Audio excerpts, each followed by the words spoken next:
de réemploi, donc que ce soit des particuliers, des entreprises ou des collectivités. Et donc, merci encore d'être présent. L'objectif de ce webinaire, c'est de présenter l'évolution de Métabatic du statut d'association vers le statut SIC. Donc, on aura le temps de revenir en détail sur ce que c'est la SIC. Et avant de commencer, une petite précision sur le déroulé. Donc, on aura 45 minutes de présentation du projet et 45 minutes de réponse. Si vous avez des questions qui vous viennent pendant la présentation, vous pouvez les écrire dans le fil de conversation. Et on prendra le temps ensuite d'y répondre à la fin. Vous pourrez les poser à l'oral ou on pourra les lire en fonction. Et donc, je répète sur ce que j'ai dit au démarrage, si vous pouvez mettre votre nom, prénom et structure dans le fil de conversation. Enfin, le nom, prénom, il est indiqué dans votre nom, donc votre structure éventuellement. Ou si vous êtes un particulier, ou un étudiant, ou autre.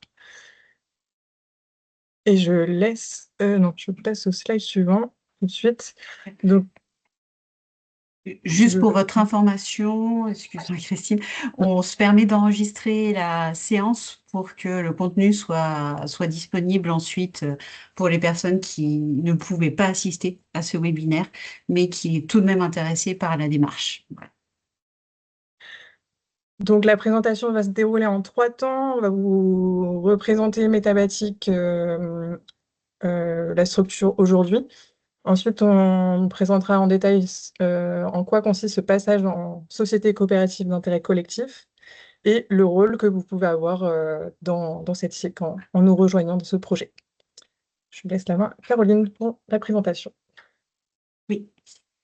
Eh bien, bonjour à tous, merci d'être présents. Nous sommes ravis d'organiser ce webinaire avec Christine et nous espérons que vous passerez un moment agréable et vous apprendrez des choses concernant le réemploi et Métabatic. Du coup, si tu peux passer la slide suivante.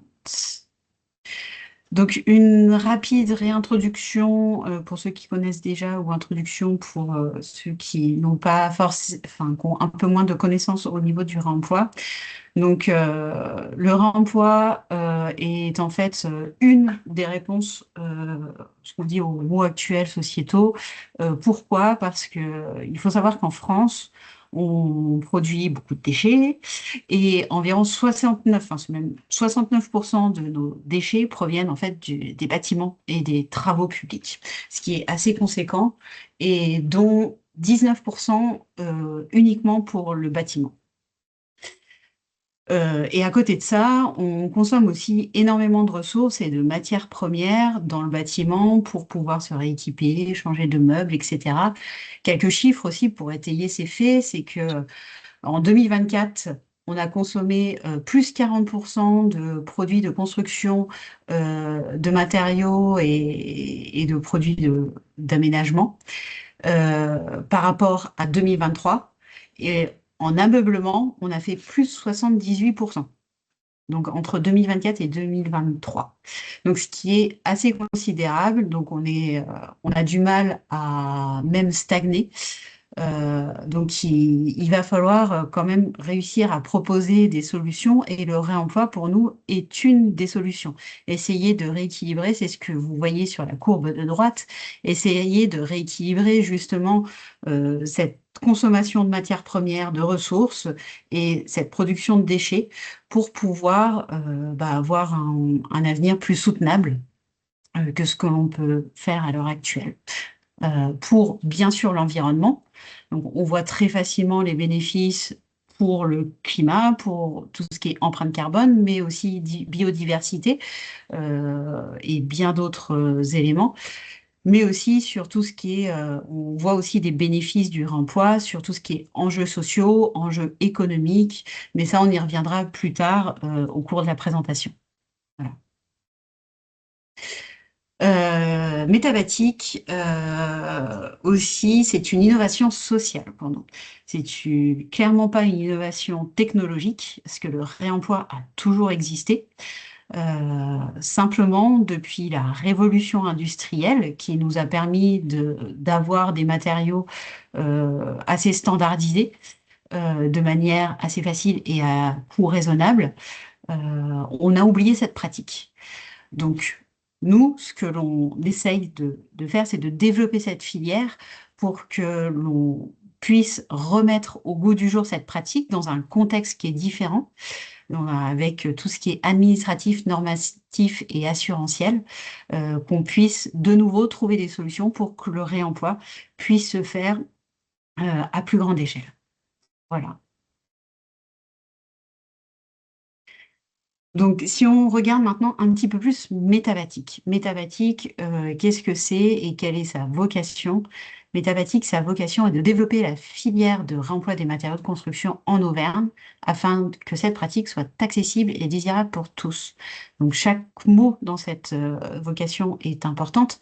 Développer la filière donc, auprès de ses partenaires et avec ses partenaires euh, voilà, sur toute sa chaîne de valeur. Vraiment des études au chantier, en passant par la fourniture de matériaux de réemploi. Nous, on pense que c'est important d'être sur l'ensemble de la chaîne pour réussir à la porter et à la faire progresser. Et on se situe en Auvergne, donc notre rayon d'action est bien l'Auvergne, mais on s'autorise aussi à initier des actions en Auvergne-Rhône-Alpes, puisqu'on a des réseaux avec lesquels on travaille et ça nous arrive parfois, quand il y a des territoires qui ne sont pas couverts, d'aller au-delà. Afin que cette pratique soit accessible et désirable, alors ces deux mots sont importants. Voilà, on se dit qu'il faut ces deux critères pour que finalement, demain, les personnes, que ce soit les particuliers ou les professionnels, aient finalement ce réflexe réemploi et que ce soit vraiment une solution de premier choix qui soit considérée et qui soit valorisable et qui puisse enfin réconcilier tout ce qui est enjeux sociaux, économiques, environnementaux et esthétiques. Parce que c'est un fait, le réemploi n'a pas toujours une belle image. On peut faire du réemploi esthétique. Et donc, on a cette notion-là aussi à cœur qu'on essaye de porter. Et puis pour tous, bien sûr, parce que Métavatique s'adresse aussi bien aux professionnels qu'aux particuliers, et on met vraiment la solidarité au cœur de notre approche. Et ça me permet de faire le lien avec nos valeurs. Voilà, donc Métavatique, c'est aussi 6 valeurs. Donc la solidarité, comme je vous le disais, c'est une valeur vraiment fondatrice qui est profondément ancrée et qui le restera dans tous nos choix, dans nos approches. Mais nous sommes solidaires et également exigeants. Donc, on reste exigeant vis-à-vis de nous-mêmes d'abord, mais aussi vis-à-vis de nos interlocuteurs pour ensemble être réellement à la hauteur de tous les enjeux euh, auxquels on va devoir faire face. Nous, on est adaptable parce que le réemploi, pour que ça fonctionne, il faut s'adapter. Mais par contre, on reste toujours intègre, quoi qu'il arrive. Jamais au détriment de notre fiabilité, notre honnêteté, notre équité. On a également la coopération, et je pense que la démarche de SIC en est un bon témoin, puisque on est convaincu que Métabatic tout seul va pas réussir à faire bouger ses lignes. Ça nous dépasse un peu, mais par contre, être ensemble pour apporter cette innovation sociale au sein du territoire, ça va nous permettre de pouvoir le faire et le réaliser. Et par contre, on est toujours attentif à laisser place à l'esprit d'initiative pour que chacun puisse agir de manière proactive au quotidien. Alors, en quelques mots, Métavatique, c'est 2 pôles d'activité. Le premier, collecte et vente, donc des matériaux que l'on récupère sur des gros chantiers de déconstruction, de réhabilitation auprès des professionnels, soit des collectes en pied de chantier, soit incluant aussi de la dépose sélective qui est faite auprès de nos partenaires avec des travailleurs en insertion. Donc, c'est une matériothèque de 2000 m² à Clermont-Ferrand sur un terrain qui nous est mis à disposition du Val-d'Homme. Et puis, c'est un catalogue en ligne de matériaux de réemploi. Et puis, Métavatique, ce n'est pas que ça, c'est aussi un bureau d'études. Donc, nous sommes capables de réaliser des diagnostics PEMD et ressources, et nous en réalisons, au-delà de juste d'être capable. Et puis, on propose aussi de l'accompagnement à maîtrise d'ouvrage et maîtrise d'œuvre. Et puis, on peut réaliser aussi des formations et de la sensibilisation. Effectivement, PEMD, merci pour la question. c'est produits, équipements, matériaux et déchets. C'est un diagnostic qui permet, avant même le début d'un chantier, de pouvoir définir la suite des déchets et de ce qu'il y a de potentiellement des matériaux qui peuvent avoir un potentiel de réemploi et de définir vers quelle filière on envoie ces différents matériaux et ce que l'on peut faire. Voilà. Donc, je rentre pas trop dans les détails, mais voilà, c'est des diagnostics qui peuvent et qui, enfin, nous, en tout cas, on le voit comme ça, qui sont incitatifs au réemploi. Voilà. De rien, Marie-Stéphanie. Et puis, au-delà de ça, depuis 2021, Métavatic, c'est 170 tonnes de matériaux que l'on a pu réemployer. Alors, pour que tout cela fonctionne, il y a bien sûr des personnes derrière. Il y a notamment un conseil d'administration qui est composé de 7 personnes physiques et morales, qui a été en partie renouvelé il y a 1 ou 2 ans, avec notamment des structures telles que Praxi, une structure aussi Bâti-Tri, voilà, qui sont dans le domaine du bâtiment, qui nous ont rejoints. Donc toutes ces personnes nous aident au quotidien au développement de l'association. Euh, on les remercie chaleureusement. Je sais qu'il y en a quelques-uns qui sont présents. Nous sommes aussi 4 salariés aujourd'hui. Voilà, Christine, moi-même, mais aussi Adeline et Julia qui sont côté bureau d'études, que vous voyez sur la photo sur la droite. Et puis, nous avons aussi et surtout un réseau de partenaires avec qui l'on travaille déjà. Euh, et qui nous permettent justement d'avoir déjà des liens qui sont tissés et qui sont assez forts, qui nous permettent de réaliser des chantiers et d'ores et déjà de sauver des matériaux de la benne.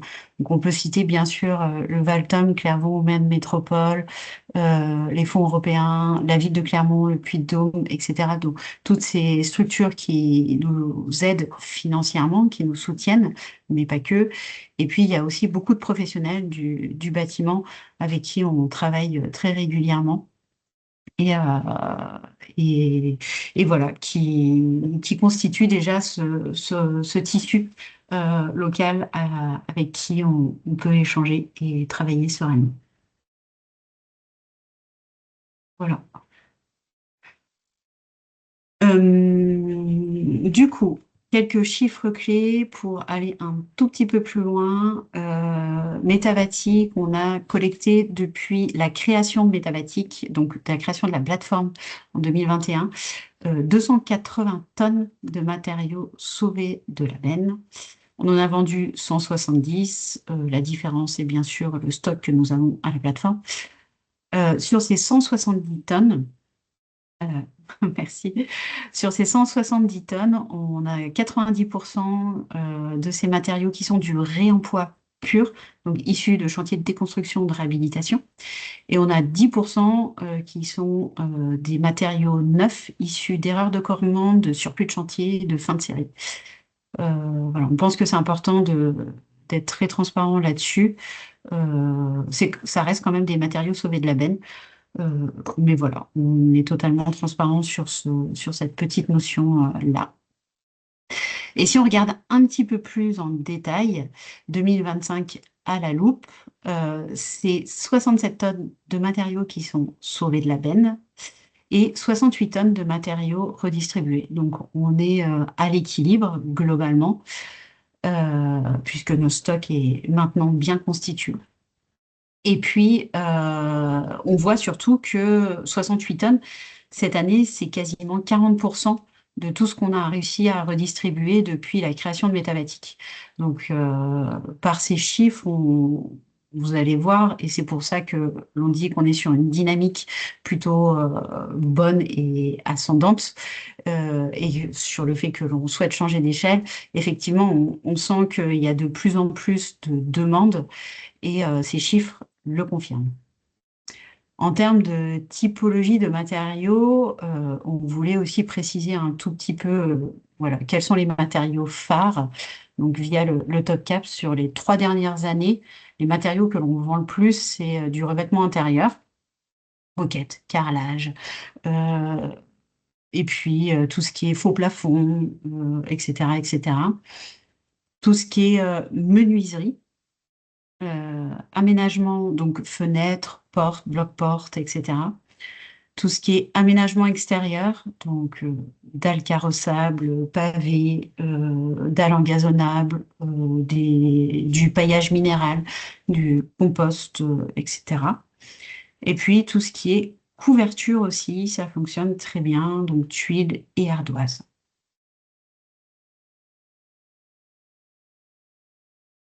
Là, je te laisse la main, Christine. Oui. Comme le disait Caroline, sur les dernières années, on a réussi à construire une activité économique qui est plutôt solide, avec une première phase de développement de 2019, donc la création jusqu'en 2024, où on a multiplié le chiffre d'affaires par 8 en 5 ans d'activité. Et ce chiffre d'affaires, il a été possible grâce à des soutiens, comme le disait aussi au début Caroline, donc des soutiens dès le début par des acteurs publics comme le département, la métropole, la ville, la région, qui ont subventionné au démarrage de l'activité. Et en 2022, on était seulement à 12% de financement de nos charges d'exploitation. Et l'année d'après, en 2024, on est passé à 90% d'autofinancement, donc notre chiffre d'affaires finançait notre développement. En 2024, on a fait appel à un peu plus de subventions aussi aux éco-organismes, donc des acteurs qui se sont montés dans le cadre de la réglementation pour financer le développement de l'activité et du coup augmenter le nombre de salariés. Donc on est passé de 2 à 4 salariés en 2025. Et chaque année, on a réalisé des résultats positifs qui nous ont permis de cumuler des fonds propres à 155 000 depuis la création de Métabatic. Aujourd'hui, l'objectif, on va en parler un peu plus, c'est de diversifier les sources de financement de Métabatic et de renforcer le développement de Métabatic en investissant davantage, notamment en déménageant, puisque donc on est aujourd'hui sur une plateforme de 2000 m², mais en extérieur. On aimerait passer dans un hangar couvert pour des raisons de logistique et de développement pour pouvoir mieux abriter les matériaux et en recueillir davantage. Et puis aussi augmenter la masse salariale. Et donc pour cette raison, l'idée c'est de ne pas faire appel uniquement aux subventions, mais d'aller chercher des financements auprès de d'autres acteurs, donc notamment en levant des fonds. On y reviendra tout à l'heure. Bien. Voilà. Et pour finir sur cette introduction de Métabatic aujourd'hui et faire le lien entre aujourd'hui et la SIC, euh, sur lesquels on va revenir plus en détail, c'est que clairement la SIC fait partie de la feuille de route 2035 que l'on a construit. Et c'est même un des leviers majeurs. Donc, pour vous exprimer un peu plus ce qu'est notre vision en 2035 de Métabatic, c'est que nous, ce qu'on projette, c'est qu'en 2035, Métabatic euh, est un accélérateur territorial de transition dans le bâtiment. Donc, c'est-à-dire qu'on mise sur le collectif pour impulser un changement de paradigme. Comme j'ai dit précédemment, on ne va pas pouvoir le faire seul, mais ensemble, on pense que par contre, on peut avoir plus de poids. On va contribuer à créer des nouveaux récits. Voilà, le réemploi peut être esthétique. Le réemploi a beaucoup de vertus environnementales, euh, bien plus que le recyclage, bien qu'il soit complémentaire. Mais il y a encore quand même beaucoup de personnes qui nous disent, mais le recyclage, c'est super. Oui, ça consomme quand même beaucoup plus d'énergie. Donc il y a quand même un intérêt fort à, dès qu'on le peut, favoriser le réemploi avant même le recyclage. Et c'est même la loi, en théorie. Et donc, aussi, On va, pour plus de particuliers, on va essayer d'en toucher plus, bien sûr, et on espère qu'en 2035, tous auront le réflexe réemploi. Donc avant même d'aller acheter du neuf premier prix. Aussi, 2035, on répondra aux contraintes et aux différentes attentes des professionnels. Euh, voilà. Et puis, on aura aussi un impact positif sur le vivant, en s'efforçant directement ou indirectement de finalement restaurer les écosystèmes, de favoriser la biodiversité et puis de contribuer au bien-être des communautés locales. Et par contre, ce qui ne changera pas en 2035, c'est qu'on continuera à être guidé par notre engagement historique de l'économie sociale et solidaire. Donc, une fois qu'on s'est dit tout ça, comment est-ce qu'on y arrive? On a identifié trois leviers. Le premier qui est coopérer, donc au travers notamment de la SIC, mais aussi d'autres collectifs comme le PTCE Recré, Matora, etc. Je ne reviens pas là, mais si jamais vous avez des questions, on pourra en reparler durant la séance de questions-réponses. Le levier numéro 2, c'est renforcer notre expertise. Donc, avoir une offre de produits plus orientés clients, donc répondre aux attentes des professionnels, avec potentiellement du reconditionnement, de la requalification de certains produits, voilà, avec les discussions qu'on est en train d'essayer d'avoir sur certains produits où on cherche à se spécialiser et en dialoguant avec les assurances. Une logistique beaucoup plus aboutie avec un local qui sera fermé, qui va nous permettre d'accueillir plus de matériaux, typiquement du bois, des matériaux électriques, de la quincaillerie, des revêtements de sol et de murs. Euh, voilà. Et puis une offre de services plus robuste, notamment avec le développement du bureau d'études et formations.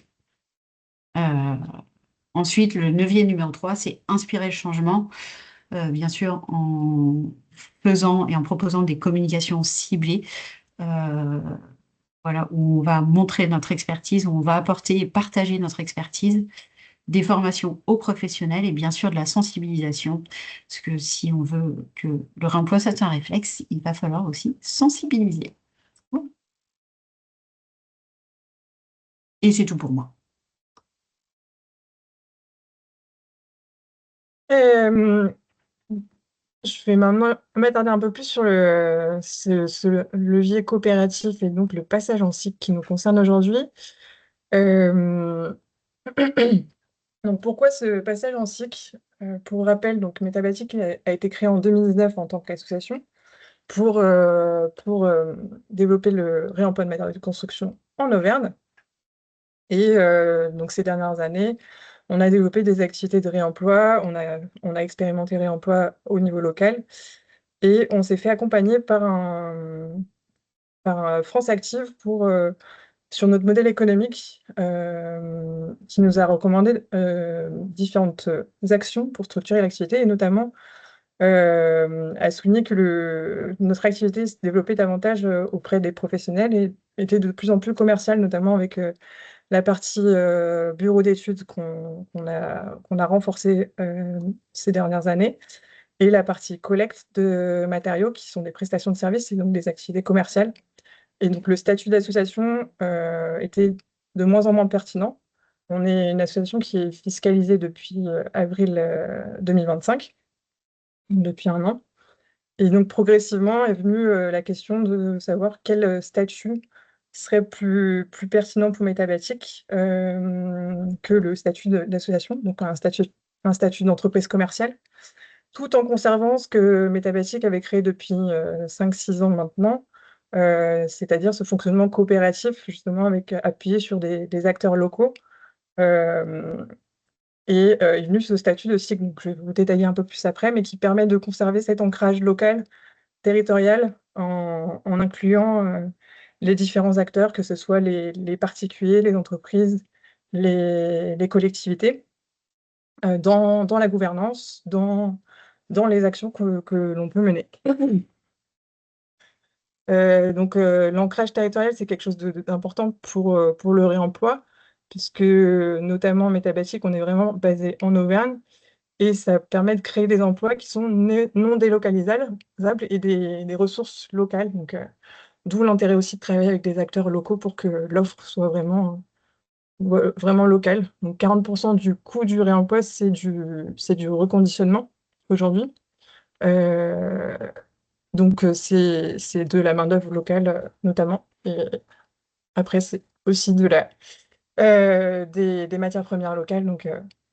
D'où l'intérêt de faire du local avec les personnes du territoire. Et un autre intérêt d'un statut d'entreprise SIC, c'est de renforcer les moyens de la structure. On en a déjà parlé, mais notamment au niveau financier, c'est un statut qui permet de renforcer des fonds propres. Donc en janvier 2025, donc il y a un an, on a commencé une étude de faisabilité économique avec une structure qui s'appelle l'URSCOP, qui nous a accompagnés pendant 6 mois. On a réalisé cette étude pour voir si c'était possible de changer de statut. On a validé cela. Et au deuxième semestre 2025, on a lancé des ateliers des ateliers participatifs pour la gouvernance de la SIC, puisque vous allez le voir, la SIC, c'est un statut qui est régi par la loi. Donc il y a des bases définies, mais ensuite on peut construire le statut en fonction de la structure. Donc lors de ces ateliers, on a fait trois ou quatre ateliers avec une dizaine de participants qui étaient les mêmes structures, qui étaient à la fois des particuliers, des entreprises et des collectivités représentatives de l'écosystème de Métabatic. Donc le statut SIC, juridiquement, c'est un statut qui a été créé en 2001. C'est un statut qui permet de cumuler plusieurs aspects. C'est une entreprise commerciale on peut choisir soit d'être une SA, une SAS ou une SARL, euh, mais qui a la spécificité d'être coopérative. Donc le principe d'une coopérative, c'est une personne égale une voix. Donc un associé qui prend une part ou 10 parts, il a une voix lors des AG. Euh, les réserves sont impartageables, c'est-à-dire que lorsque la société fait des bénéfices, ils sont redistribués en majorité dans l'entreprise. En l'occurrence, pour la SIC, il y a à minima 57,5% des bénéfices qui doivent être redistribués, donc qui doivent être réinvestis dans la SIC, donc pour réinvestir dans l'activité économique. Et ensuite, les 42,5% restants peuvent être redistribués en dividendes. Mais dans une limite de taux légal qui plafonne à 5% du montant du capital. Donc globalement, c'est une règle qui permet de limiter les dérives d'une société commerciale où on aurait des investisseurs qui utiliseraient la SIC comme un outil financier. Et la dernière spécificité de la SIC, c'est l'intérêt collectif, comme son nom l'indique. Donc, c'est une société dont le sociétariat est mixte. Il est composé légalement, obligatoirement de salariés. Donc, les salariés prennent des parts dans la société et aussi de bénéficiaires et ensuite d'autres acteurs qui veulent rejoindre la SIC. Et en l'occurrence, c'est un statut qui permet aussi d'intégrer les collectivités, ce qui n'est pas forcément évident dans une société classique. Donc, c'est un des atouts de la SIC aussi d'intégrer la diversité des acteurs qui composent notamment Métabatic.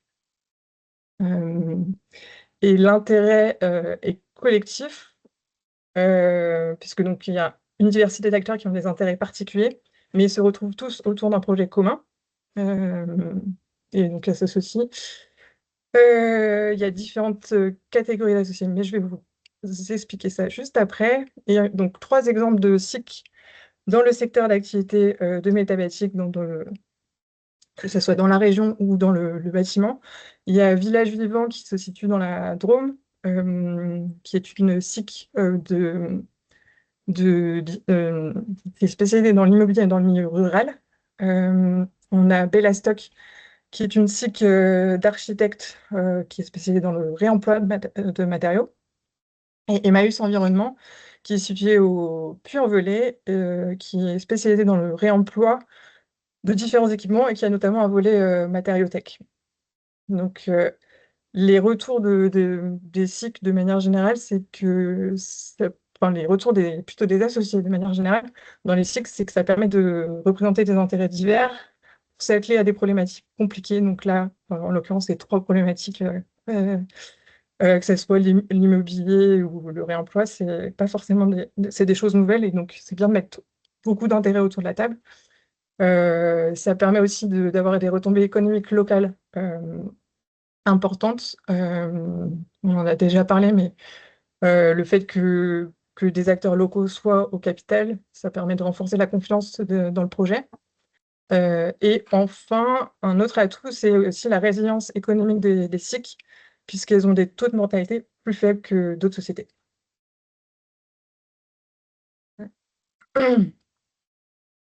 Donc, au niveau de la SIC métabasique, lors des différents ateliers qu'on a réalisés, on a travaillé sur des types d'associés qui pouvaient rejoindre la SIC. Donc, c'est ouvert à toute personne qui souhaite contribuer au projet. Mais les associés sont classifiés en six catégories d'acteurs. Donc, on a les associés obligatoires qui sont les salariés. Euh, Ensuite, on a aussi les soutiens. Donc là, ça va être les collectivités ou toute personne qui souhaite soutenir le réemploi de matériaux. Les clients, donc ceux qui achètent les matériaux et les services de Métabatic et qui utilisent les animations, les sensibilisations. Les fournisseurs, ceux qui proposent des matériaux, donc par exemple des déchetteries ou même des maîtrises d'ouvrage, ou des services utiles aux activités de Métabatic, donc des transporteurs par exemple de matériaux. Les prescripteurs, donc ceux qui vont prescrire de choisir de privilégier le réemploi. Donc ça, on travaille beaucoup depuis le début de Métabasic, on travaille beaucoup avec les architectes notamment, mais après, ça peut être aussi d'autres acteurs qui ne sont pas forcément architectes qui peuvent recommander le réemploi, mais en tout cas, le réemploi peut se développer uniquement si on a des promoteurs du réemploi dans les marchés, auprès de tout le monde. Et enfin, les contributeurs, donc une SIC permet, comme une association, d'accueillir des bénévoles ou des stagiaires ou des alternants.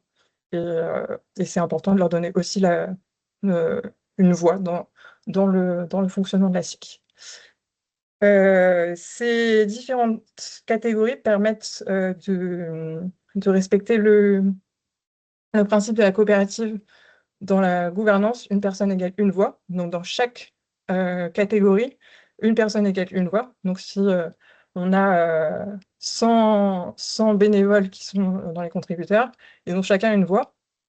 Et ensuite, dans chaque catégorie a un poids de vote. Donc, je ne vais pas rentrer dans les détails, mais ça permet d'équilibrer en tout cas le nombre de personnes et les intérêts de chacun. Mais je pourrais revenir s'il y a des questions. Donc, comment devenir associé? Lors de ces ateliers, on a aussi défini le montant de la part sociale, donc qui est à 100 euros, et un nombre de parts minimum par associé selon le statut juridique. Donc, c'est assez proche on a essayé de ne pas réinventer la roue non plus, donc c'est assez proche de fonctionnement d'associations ou d'entreprises en fonction du nombre de salariés. On va prendre plus ou moins de parts sociales en fonction du nombre d'habitants pour les acteurs publics. Et ensuite, il y a des spécificités pour les écoles, les salariés et les personnes physiques. Donc, une personne physique peut prendre juste une part et être membre de la SIC. C'est des montants minimums, mais on peut prendre plus de parts si on le souhaite, sachant que c'est pour soutenir le projet. Donc, notamment là, au démarrage, pour soutenir alors on en parlait tout à l'heure, le passage le changement de locaux et puis le développement de la masse salariale et d'autres investissements. Et c'est aussi après pour prendre part dans la gouvernance. Donc, je vais revenir juste après dans le slide suivant. mais le fait d'avoir un certain nombre d'associés permet de renforcer aussi en termes de décision stratégique, de connaissance du marché, le fonctionnement de Métavatic. Donc une prise de participation, c'est fait pour affirmer la confiance dans le projet. Et la spécificité de la SIC, je suis passée rapidement dessus tout à l'heure, mais c'est une société à capital variable, c'est-à-dire qu'on peut rejoindre la SIC assez facilement tout au long de sa vie, euh, en faisant, en faisant la demande auprès de Métadatic. Et on peut donc, oui, on peut aussi donc rejoindre la SIC et on peut aussi prendre de nouvelles parts au fur et à mesure de la vie de Métadatic. Et donc la gouvernance qui a été dessinée pour la SIC Métabatic. Donc comme je disais tout à l'heure, il a fallu choisir il a fallu choisir le statut commercial. Donc on a fait le choix d'un statut SAS, qui est un statut qui a l'avantage d'avoir une certaine souplesse sur les organes qui la composent. En l'occurrence, donc on a une assemblée générale annuelle qui réunit tous les associés qui ont pris des parts dans la société. Qui, cette assemblée générale, elle valide les orientations de Métabatic. Et, ces orientations sont décidées par le conseil coopératif en étroite collaboration avec le président, qui travaille, qui partage qui. Voilà. Oui, donc le conseil coopératif réfléchit aux grandes orientations en étroite collaboration avec le président. Et donc le conseil coopératif, c'est un organe qui est une sorte de courroie de transmission entre les associés et le président. C'est 3 à 18 personnes, donc forcément des associés de la SIC. Le conseil coopératif est élu en assemblée générale à bulletin secret pour 3 ans renouvelables. Il peut proposer des petits groupes de travail aussi sur des thématiques très spécifiques. Mais sinon, il a un fonctionnement classique de surveillance de la gestion financière. Et il accepte aussi les nouvelles candidatures de sociétariat qui sont entérinées en assemblée générale. Et globalement, c'est dans la continuité du fonctionnement aujourd'hui qu'on a avec Métabatic, c'est assez proche d'un conseil d'administration, avec du coup des personnes physiques et morales qui, qui représentent les différents points de vue du réemploi. Le président est élu à bulletin secret par l'AG. Il a tout pouvoir. Et ensuite, il coordonne la partie opérationnelle, notamment la partie salariée et la gestion opérationnelle de la structure.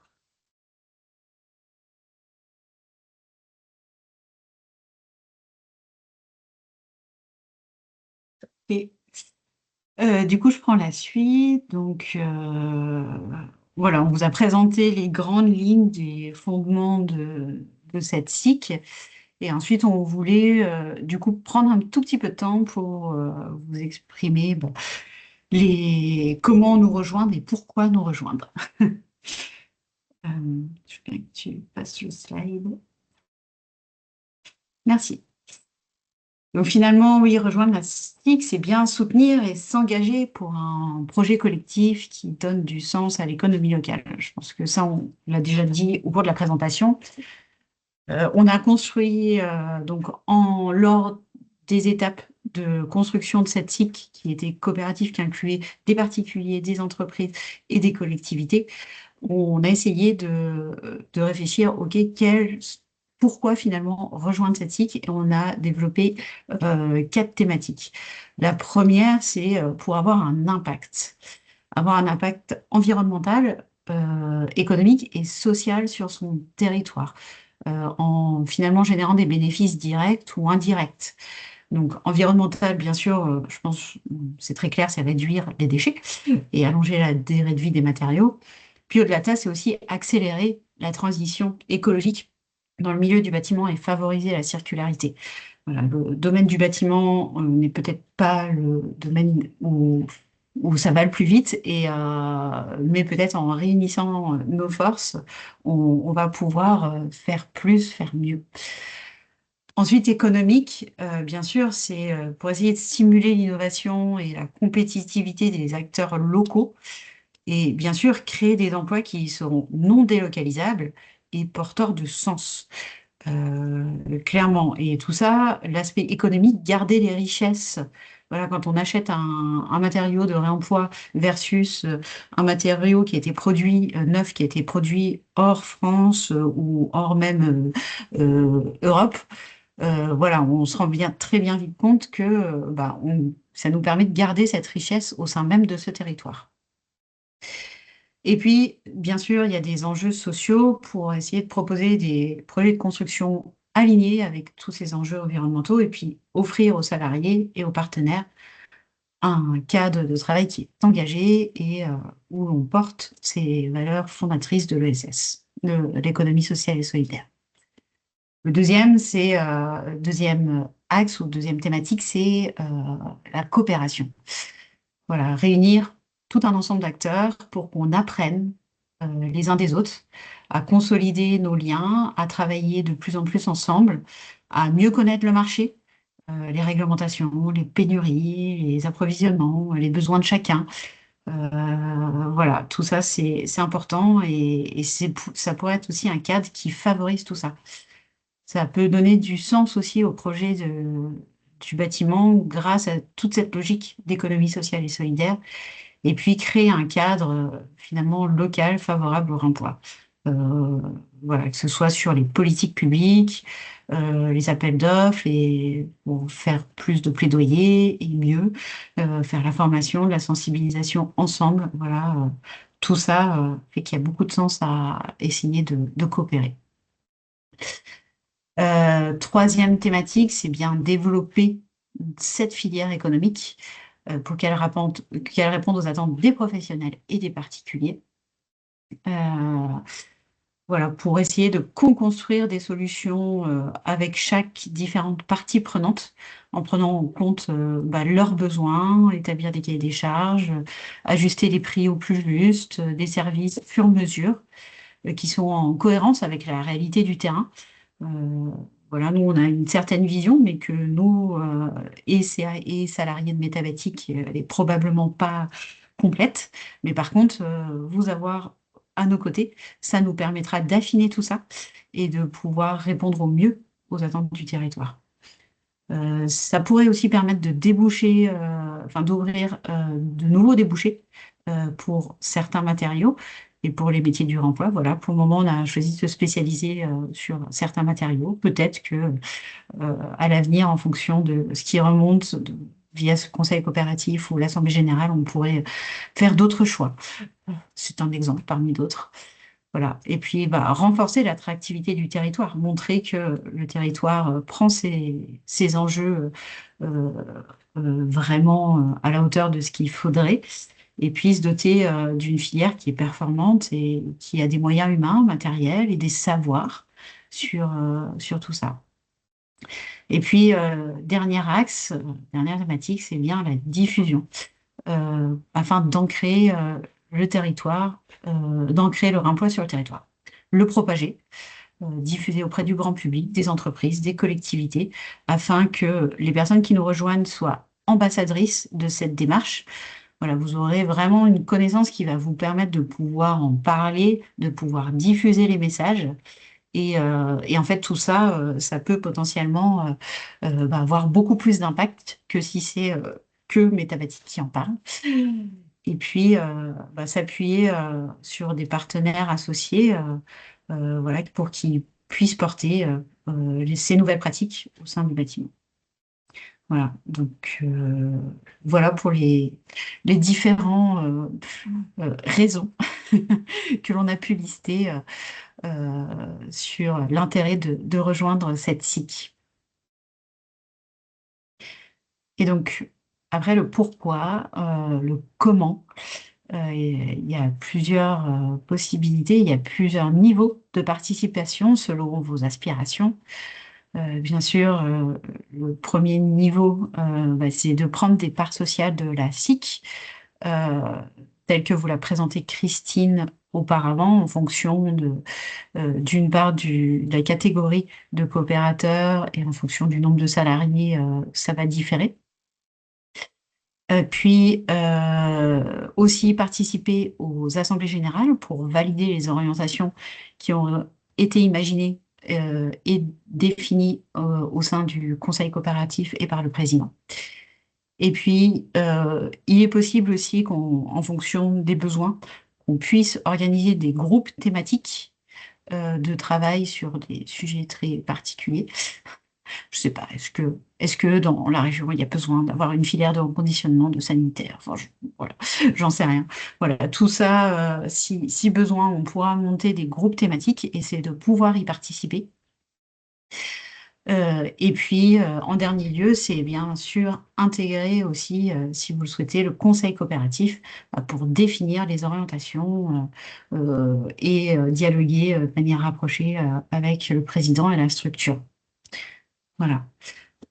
En termes de calendrier, donc, on rentre dans une phase où justement on va aller présenter toute cette démarche-là à différents acteurs pour pouvoir leur proposer d'intégrer le projet d'intégrer la SIC. En avril 2026, donc le 23 avril, nous allons effectuer l'AG de l'association. Ça va être un moment assez clé aussi où on va bien sûr reparler de la SIC, montrer les avancées et aller vraiment plus dans le détail sur le devenir de cette SIC. Et puis au semestre 2 2026, la SIC va être créée avec euh, les premiers associés. Voilà. Est-ce que tu veux compléter, Christine? Non, je pense que c'est... Enfin, s'il y a des questions, je compléterai, mais je ne veux pas rentrer dans les détails. Oui, c'est C'est ça. complexifié, mais en tout cas, c'est le calendrier. Et Et voilà. Et si vous avez des questions, euh, il nous reste du temps pour pouvoir les aborder. donc, oui, vous pouvez les poser dans le chat ou lever la main et on pourra... Voilà, c'est très Voilà. bien. Et j'ai oublié ce que je voulais dire. Enfin, il y a peut-être la question Ok. C'est, c'est, auquel j'avais pas ouais, répondu tout à l'heure, mais ouais. oui, tu voulais... Pour le mode de poser questions, soit vous les posez par écrit, ou si vous voulez ouvrir votre micro, votre caméra, n'hésitez pas aussi. Voilà, comme vous le souhaitez. Je réponds à la première question de Marie-Stéphanie tout à l'heure, qui Ouais, était quand je le présentais pour les bénéficiaires. C'est la SIC, elle, bon, les bénéficiaires, la SIC, elle doit intégrer au sein de ses associés forcément des salariés et des personnes qui sont bénéficiaires de l'activité de métabatique. Donc ça peut être ça c'est la partie juridique, mais ça peut être à la fois un particulier, un professionnel, enfin un architecte, un client, peu importe. Et en fait, la dernière catégorie qu'on peut créer juridiquement, c'est des personnes qui n'auraient rien à voir avec la SIC, mais qui seraient quand même intéressées.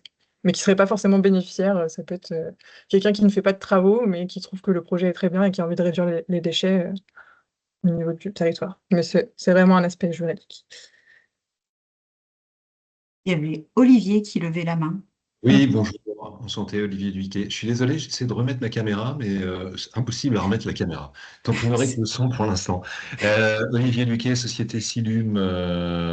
Silum est une filière de reconditionnement de luminaires. On avait déjà eu l'occasion d'échanger Mhm. avec vous. J'avais des petites questions parce que merci d'abord pour votre présentation qui est très intéressante.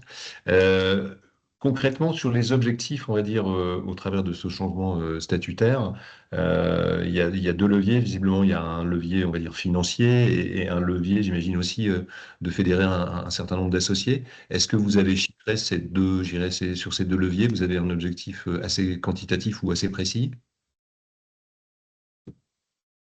On a un objet. Alors, sur la partie nombre d'associés, oui, en effet, ouais. En tout cas, c'est bien résumé.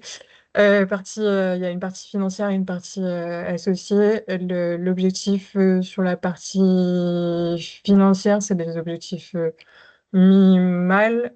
C'est donc une levée à 20 000 euros.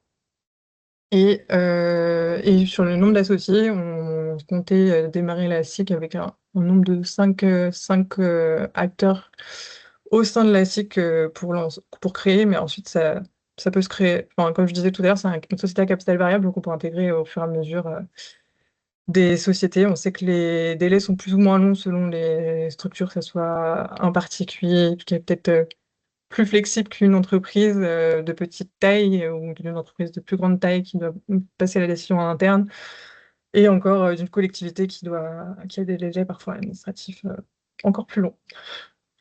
Donc c'est d'où l'intérêt d'avoir une société à capital variable. Voilà. Ok, merci. On a une question aussi de Guillaume qui demande si les structures, est-ce qu'elles sont on a déjà des structures engagées à devenir sociétaires de la SIC. Pour moi, on n'a pas de papier signé, mais on a quand même des structures qui sont très intéressées et sur qui nous pouvons compter à l'avenir et qui devraient rejoindre soit en 2026, soit tout début 2027 la SIC. Voilà, donc là-dessus, même si rien n'est signé, on a quand même des partenariats historiques, comme je vous le disais au début. On a toujours fonctionné en écosystème. Et donc, ce projet-là s'est monté d'ailleurs avec eux. Il a été construit avec eux. On a pu réfléchir. Et c'était tout l'intérêt aussi de co-construire ce projet-là pendant 1 an avec eux, ce qui nous permet de renforcer et d'être sûr que nous prenons la bonne direction et qu'on va pouvoir, du coup, derrière, le mener à bien, tout simplement. Est-ce que ça répond à la question? Ou si Christine ou Jean-Eudes, vous voulez compléter? Oui, Jean-Eudes.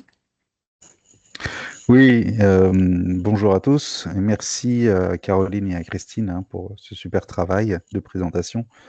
Oui, dans les structures qu'il y a aussi bien des cabinets d'architectes que des entreprises du bâtiment et bien évidemment les acteurs qui nous suivent depuis le début, des collectivités avec qui, comme disait Caroline, qui nous suivent depuis le début, qui ont travaillé avec nous sur l'activité de Métabatic et aussi sur son devenir et le passage en SIC.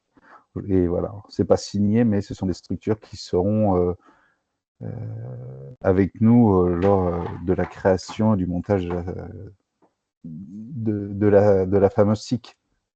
Après, je pense qu'il y en aura beaucoup plus, en tout cas je l'espère, parce que ce qui était intéressant pour Métabatic, c'était d'être un outil de territoire et pas seulement une entreprise qui existe. L'objectif final, c'est vraiment d'être un outil au service de tous, pour tous et au service de tous, aussi bien un particulier comme moi, qui peut rénover une maison, que un cabinet d'architecte qui veut faire appel à une structure dans laquelle il croit et qui va pouvoir faire un diagnostic ressources et une collectivité qui peut avoir un outil de récolte et de partage de matériaux qui peuvent avoir une nouvelle vie. Voilà. Je précise juste, Jean-Eudes est particulier, bien sûr, mais pas que, est membre, et même président du conseil d'administration. Donc, Et fondateur de Métabatic. Et fondateur de Métabatic. Oui. Voilà. Donc on a des personnes fidèles depuis 2019. Oui. On a de nouveau Olivier.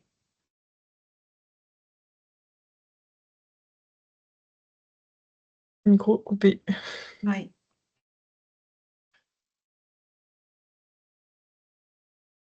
Bon, Olivier. Est-ce que l'on peut prendre la question peut-être de Marie-Stéphane? Ah non, c'est bon, Olivier, on vous entend. Oui, je pense que c'est plutôt Christine qui devrait me répondre. Je pense que c'est votre partie, puisque vous l'aviez évoqué. Je voulais juste avoir un petit peu des éclaircissements, si vous les avez aujourd'hui, concernant, on va dire, l'organisation de votre conseil d'administration et les pondérations au niveau des votes en fonction des collèges. Est-ce qu'aujourd'hui, vous avez une vision assez précise ou ça reste encore à l'état de, je dirais, de réflexion? Non, non, ça a été décidé. Je repasse sur c'était ce slide-là, oui. L'idée, voilà. Donc la pondération des votes, donc c'est pour les votes en AG. Et pour information, il y a vraiment deux organes de décision. Je reprécise juste, voilà. Donc il y a l'Assemblée générale où on acte les décisions définitives qui sont structurantes pour la SIC et le Conseil coopératif. Et cette pondération des votes, c'est vraiment pour les décisions qui sont actées en Assemblée générale ou Assemblée générale extraordinaire s'il y a besoin.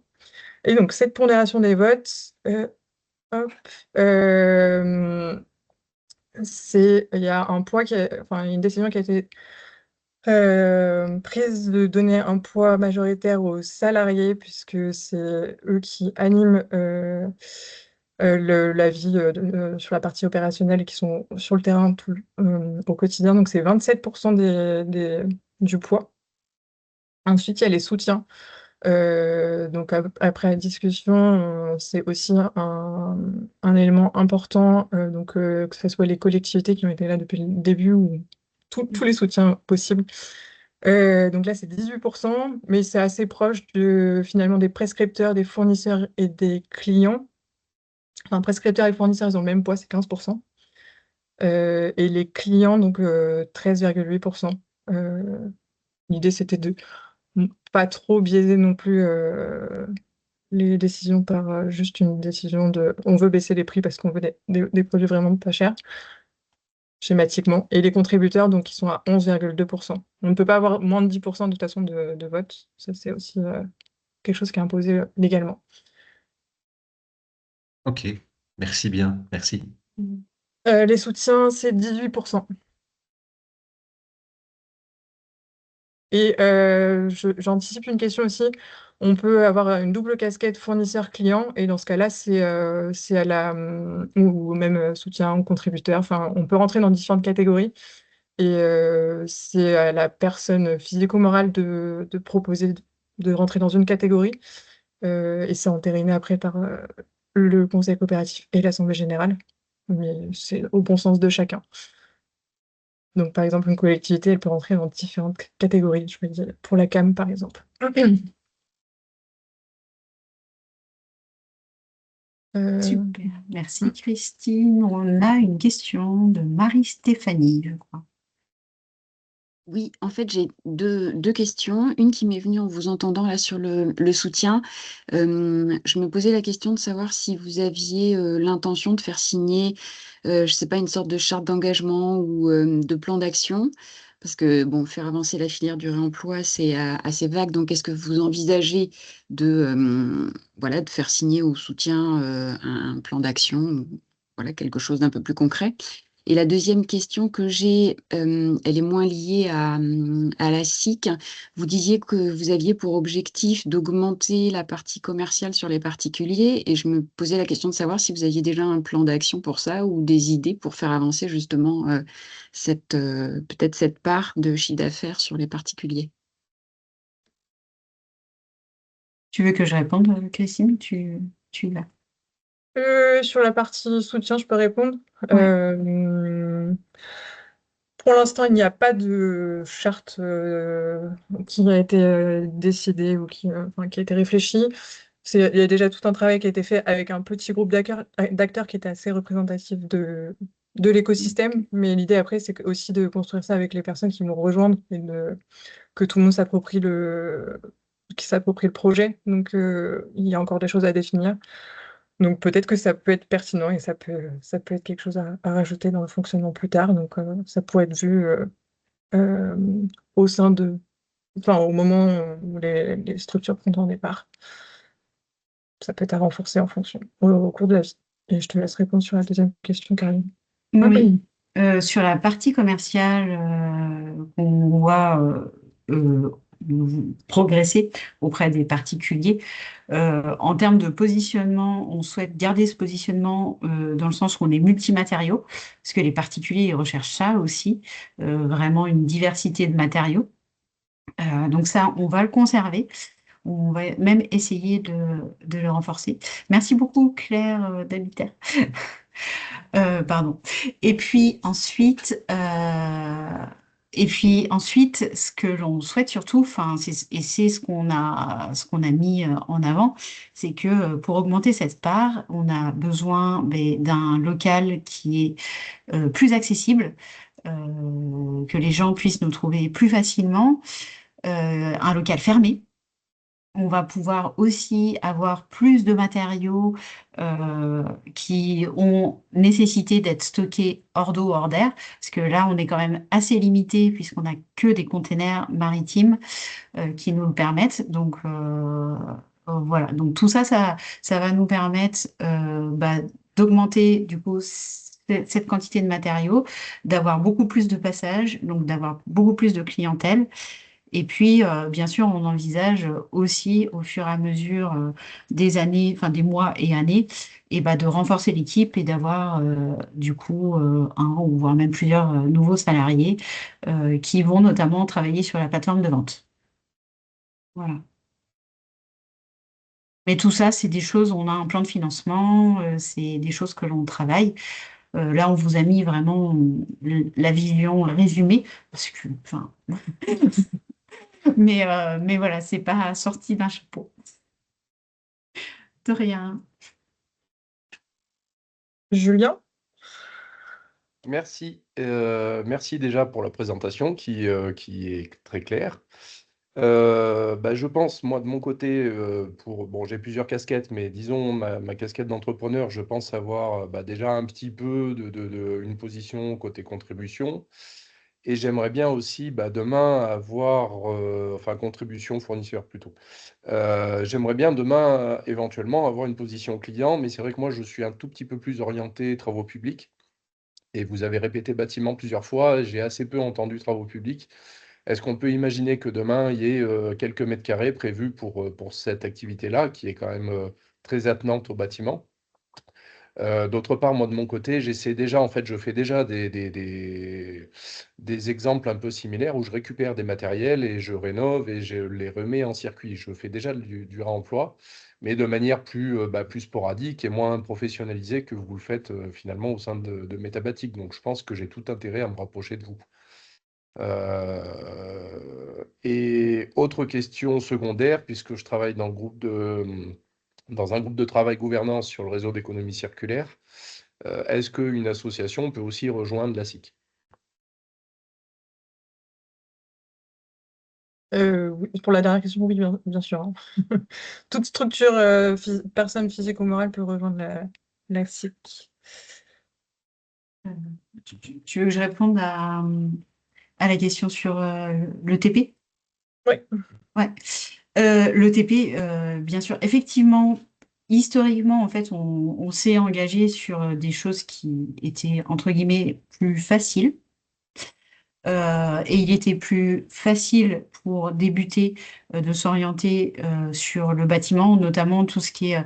C'est vrai que le second œuvre, on voit qu'il y a moins de contraintes et d'enjeux assurantiels.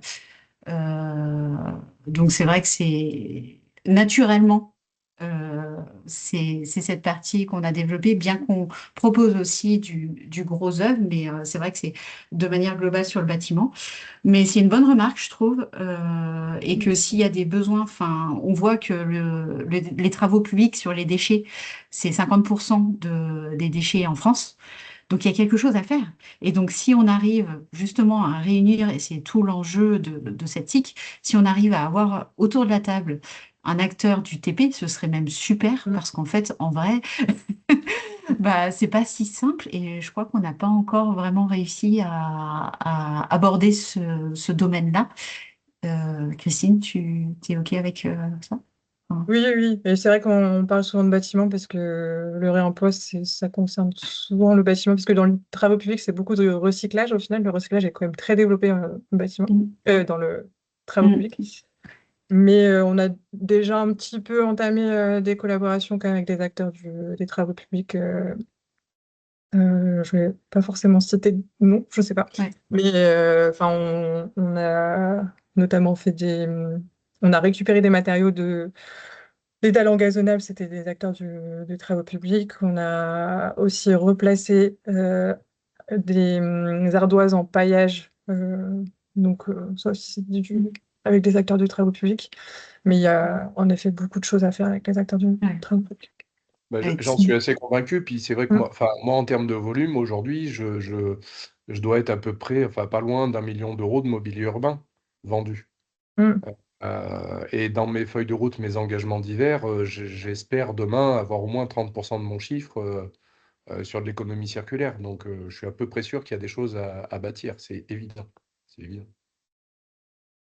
Ouais, Merci. avec plaisir pour en rediscuter, Mm. intégrer ça. Merci beaucoup. Aurélie? Oui, bonjour, vous m'entendez? Aurélien, pardon, Ouais, c'était Oui. coupé. c'est Aurélien, pas de souci. Je voulais revenir par rapport à la slide numéro 12 sur la vision 2035. Un des points, c'était répondre aux contraintes des professionnels et j'ai vu que vous aviez commencé à travailler avec BTMC sur un label bois de réemploi et je voulais savoir si ça pouvait s'inscrire justement par rapport au volet assurantiel pour développer cette partie réemploi de bois en structure et quel était un peu l'avancement du projet du label. Merci. Tu veux y aller, Christine? La question, c'est quel est l'avancement de ce label et sur la partie structurelle? Exactement, ouais. Donc, pour le moment, donc, le label est en cours d'étude. Je ne sais pas s'il y avait une personne de BTMC qui s'était inscrite, justement. Ça aurait été bien. Je ne sais pas s'il est présent. Parce que donc, c'est plus une certification d'ailleurs qu'un label. On l'a réalisé donc donc Métabatic a noué un partenariat avec Bois du Territoire et du Massif Central pour étudier la faisabilité de réemployer du bois dans des projets professionnels notamment, pour pouvoir recaractériser le bois de réemploi. Donc du côté Métabatic, on a fait des audits pour voir quels étaient les gisements qui étaient sur le territoire, les gisements de bois, parce que ce projet, à l'origine, il est issu du fait qu'on a beaucoup de demandes de bois chez Métabatic, notamment, tout à l'heure, on parlait des particuliers. C'est vraiment une demande qu'on a très souvent. Et le gisement n'est pas forcément facile à avoir. Donc, on a fait des audits auprès d'acteurs qui pourraient en avoir et quels étaient les freins pour réemployer ce bois.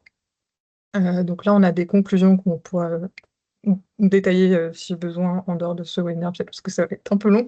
Mais en tout cas, c'est notre partenaire par contre qui est sur la partie certification BTMC et qui est en train d'étudier la possibilité de mettre en place, enfin d'étendre cette certification au niveau national. Et ce serait des pratiques à mettre en place pour quand on récupère du bois, quels audits faire passer, enfin quelle recaractérisation du bois. C'est ça. faire. Ouais. Donc, c'est ça. Donc, pour le moment, effectivement, ça nous a permis de mieux connaître les gisements sur le territoire. Ça nous a permis aussi d'établir un protocole qui permet de mieux caractériser. Et il y a des discussions qui sont en train de se poursuivre pour justement peut-être essayer d'aller au-delà juste de ce protocole, la certification, voire la labellisation. Voilà, c'est quelque chose qui est pas finalisé, mais on a bien conscience que voilà, si on veut que le réemploi passe à une échelle supérieure, bah, ça passe aussi par les discussions avec les assurances et trouver des solutions là-dessus. Et c'est des choses voilà, qu'on prend, des sujets qu'on essaye de faire avancer au fur et à mesure. Bon, vous imaginez bien que ça prend du temps. C'est pas si simple. Super, merci beaucoup en tout cas pour la réponse. Voilà. Et les répercussions chez nous, c'est quand même qu'on a fait un peu plus de collecte de bois là, cette année avec de la charpente de bois. Et on est en train d'étudier sur des pistes de reconditionnement de bois avec des commandes qu'on a eues récemment pour reconditionner, par exemple, du bois de charpente, en faire des tasseaux et faire des constructions avec des structures en insertion perstonaire pour, euh, pour répondre à des besoins concrets sur le territoire. C'est en cours. Super, merci. Jean-Eudes? Non, oui, c'est ça. Oui, Jean-Eudes, pardon. Oui. Oui, je voulais amener juste trois précisions, enfin des compléments.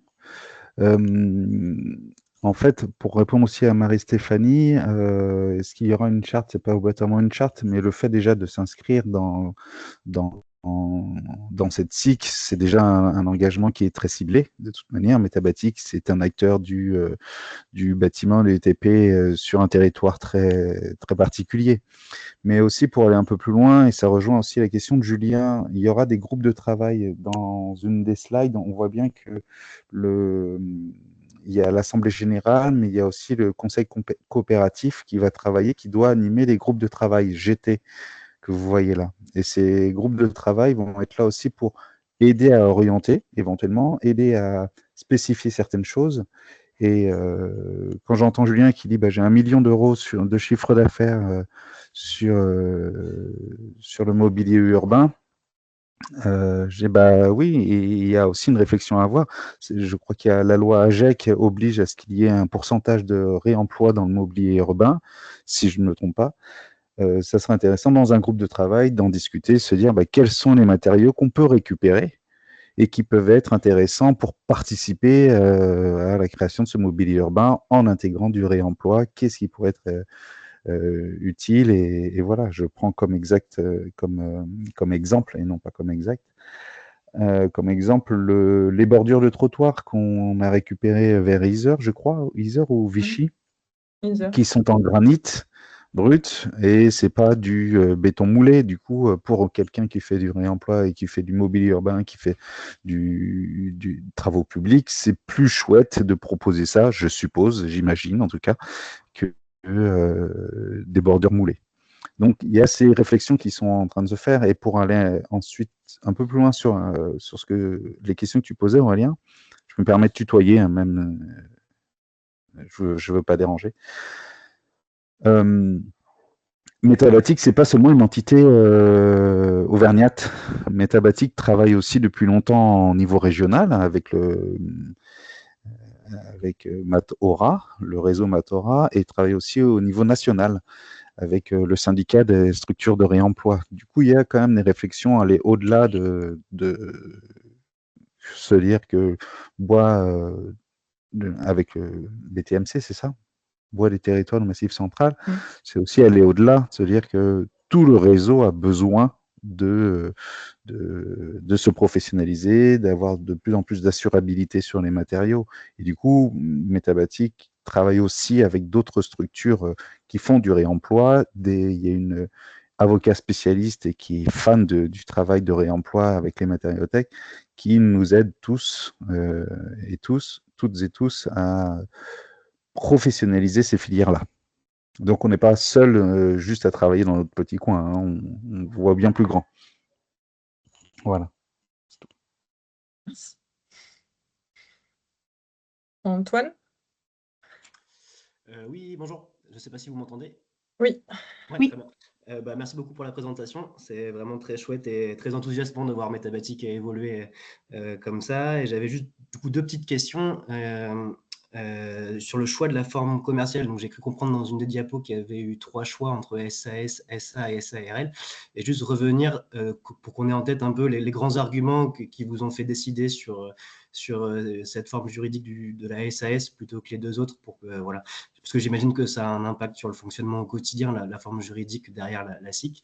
Et puis, parce que aussi, je fais le parallèle avec une structure qui vous ressemble beaucoup et qui est dans le sud, du côté du Gers, dans le territoire du Savès, qui est issu d'une asso et qui, eux, ont basculé en SIC, mais avec le statut SARL. Donc, j'imagine que voilà, il y a plein de raisons pour choisir l'une ou l'autre et juste avoir en tête les grands arguments qui ont prévalu à choisir la SAS pour Métabatic. Et la deuxième question, vous disiez qu'un des grands projets pour l'avenir, c'est de trouver un site clos et est plus grand pour accueillir plus de matériaux et dans de meilleures conditions. Et je voulais savoir voilà, où est-ce que ça en était. Est-ce que vous êtes aidé par la métropole sur cette recherche-là? Est-ce que ça avance correctement à votre convenance ou si c'est un peu galère, quoi. Merci beaucoup. Je peux prendre la première question et puis Jaude, tu pourras compléter si jamais tu, tu veux. Du coup, en effet, on avait l'URSSCOP nous a présenté les 3 statuts SAS, SARL, SA. Le statut SAS, comme je disais, c'est le statut qui est le moins, enfin le plus souple, où qui est le moins cadré par la loi, on va dire, où il y a le moins d'objectifs. Par exemple, la SA, il faut un capital minimum de 10,5 000 euros. Il y a des des commissariats aux comptes qui sont obligatoires. Il faut un minimum de 7 associés. Enfin, il y a plein de petites choses qui sont très précises. Et la SARL, ils nous avaient pas forcément recommandé non plus parce que on est limité à 100 associés maximum. Du coup, si on veut intégrer des particuliers, même un certain nombre d'acteurs, comme le disait Jean tout à l'heure, l'idée, c'est pas forcément. Bon, j'ai parlé de 5 minimum au démarrage, mais l'idée, c'est d'avoir tout un écosystème assez représentatif, donc ça pouvait nous limiter assez rapidement. Mais l'argument phare, je dirais, c'est vraiment la souplesse qui permet de créer des organes différents, puisque la SAS et la SARL, je me souviens plus dans les détails, mais il y a des comités de direction opérationnelle qui sont très figés. Ça, c'est pour la SAS et pour la. Oui, enfin, voilà, c'est un peu plus figé. Et en tout cas, ça nous a permis la SAS permettait de créer ce conseil coopératif qui est vraiment une création de toutes pièces. C'est nous qui avons inventé ce nom. Après, ça ressemble beaucoup au fonctionnement de l'association Ok, actuelle. donc ça apporte plus de souplesse sur la façon de s'organiser sur la gouvernance et c'est ça, ouais, ok. Ouais. Et ça, enfin, c'est un statut qui peut aussi évoluer dans le temps avec les coopérateurs qui nous rejoindront si jamais il y a besoin de rajouter des choses. Par exemple, l'histoire des groupes de travail, il me semble que c'est évoqué dans les statuts, mais enfin, c'est pas figé le fonctionnement de ces groupes de travail. Le conseil coopératif, dans les statuts, si vous les voulez, ils sont déjà rédigés. Vous pourrez les lire en détail, mais il y a ces règles dont j'ai parlé tout à l'heure il est élu pour 3 ans. Ça, c'est des choses qui ont été rédigées, mais on pourra rajouter. Voilà, c'est assez souple. Ça, c'était pour la première question. J'espère que j'ai répondu. Et la deuxième question. Très bien, merci. Ouais, je vais prendre la seconde partie. Du coup, la recherche de locaux, donc oui, on est en recherche active, mais c'est un fait. Rechercher des locaux n'est pas simple pour toute structure, hein, clairement. Voilà, on n'est pas un cas isolé. Et bien sûr, nous sommes aidés par Clermont Maire Métropole qui nous soutient depuis le début sur ce projet, hein. Et donc, on a plusieurs échanges avec eux. Vous n'êtes pas sans savoir que cette période d'élection très proche fait que il y a une petite période transitoire où il faut attendre un petit peu avant de voir la suite. Mais voilà, on n'a pas de piste précise, on est en recherche active et on espère que fin 2026 ou 2027, ça puisse être effectif et qu'on puisse déménager. Donc c'est sur un horizon de temps assez court tout de même. Donc j'en profite pour faire un appel. Si jamais vous avez des pistes de locaux, on est toujours preneurs. Mais l'idée de rester dans la métropole au plus proche de l'activité économique, ou ça peut être une option de. Parce que du coup, vous parlez d'un ancrage territorial auvergnat au sens large. Est-ce qu'on est quand même clairement centré ou sur la recherche de ces locaux-là, ou c'est Ouais. libre encore? Ok, c'est une bonne question. Nous, Métabatic, seuls, pour le moment, là, vu qu'on a toujours cette souplesse et qu'on n'a pas cette épée Damoclès encore sur la tête, on aimerait pouvoir rester sur la métropole.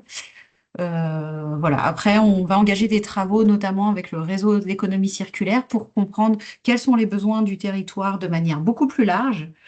Et de tous les porteurs d'initiatives, voir s'il est pertinent et possible ou voilà, quels sont les besoins du territoire et est-ce que éventuellement des synergies et un regroupement d'acteurs à un endroit, soit sur la CAM, soit à la périphérie, est pertinent. Voilà, donc là c'est un peu tôt pour répondre parce que tout ça, on va l'étudier courant 2026, notamment au sein du réseau d'économie circulaire. Euh, voilà, donc, mais en tout cas, on est en recherche très active. Et donc, je vois des questions. Quelle surface, notamment. Ouais, d'accord. Du coup, oui, les surfaces. On recherche grand minimum 500 mètres carrés intérieur. Et puis un peu de surface à l'extérieur aussi, puisque ben, on a pas mal de matériaux à l'extérieur, et puis il faut qu'un camion puisse avoir accès au bâtiment. Voilà, donc c'est idéalement 1000 mètres carrés extérieur plus 500 mètres carrés à l'intérieur. Voilà.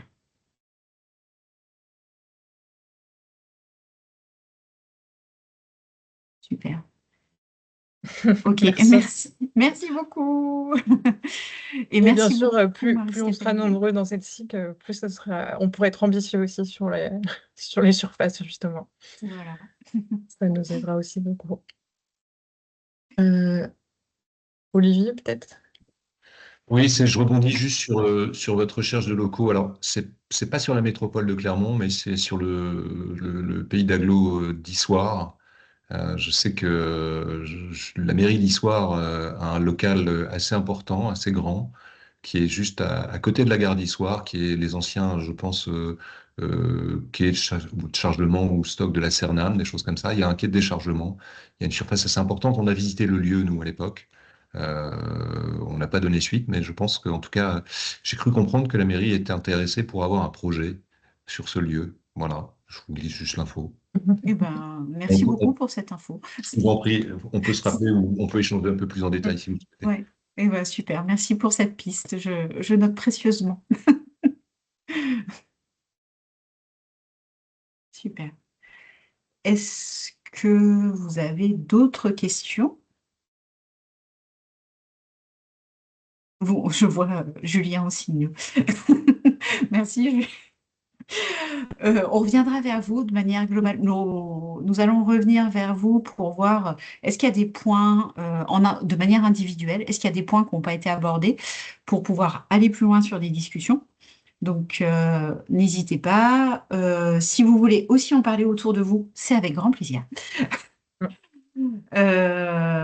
Et voilà. Et comme ça, ces rendez-vous individuels vont justement permettre de pouvoir, de manière individuelle et d'aller plus loin sur ces discussions. Et on vous expliquera aussi comment, enfin administrativement, comment ça se passe en fonction. Mais déjà là, on recueille les intérêts des personnes particulières, enfin, physiques et morales qui souhaitent rejoindre la SIC. Et ensuite, c'est des procédures pas si compliquées que ça de fournir des cartes d'identité ou des cabis selon la structure et, et des papiers un peu officiels pour rejoindre définitivement et fixer une date de création. Ok. Et bien sûr, oui, on enverra le replay et le support web. Oui, on pourra le faire assez rapidement, hein, puisque tout est déjà fait. C'est juste le temps de mettre la vidéo au bon format et de l'envoyer. Voilà, comme ça, vous pourrez aussi partager ces éléments-là, notamment, je vois Céline, auprès de la CAM ou auprès des différents interlocuteurs, si vous souhaitez en parler autour de vous. Bon, ben, je vous propose peut-être de conclure alors. Euh, je vous remercie enfin, on vous remercie pour, pour tous ces échanges, pour ces questions, pour l'enthousiasme. Et n'hésitez pas, on est à disposition. Voilà. Et c'est un plaisir de pouvoir rééchanger individuellement sur ce projet. Et cet échange, c'était une belle illustration justement de ce que peut être une SIC, puisqu'il y avait des suggestions, des questions, des propositions. Et c'est comme ça qu'on pourra construire une SIC avec toutes ces bonnes volontés et ces bonnes idées. Donc merci beaucoup. Et puis on espère pouvoir donner vie à tout ça très bientôt. À bientôt. Merci. Au revoir. Merci beaucoup. Merci. Au revoir. Merci. Au revoir.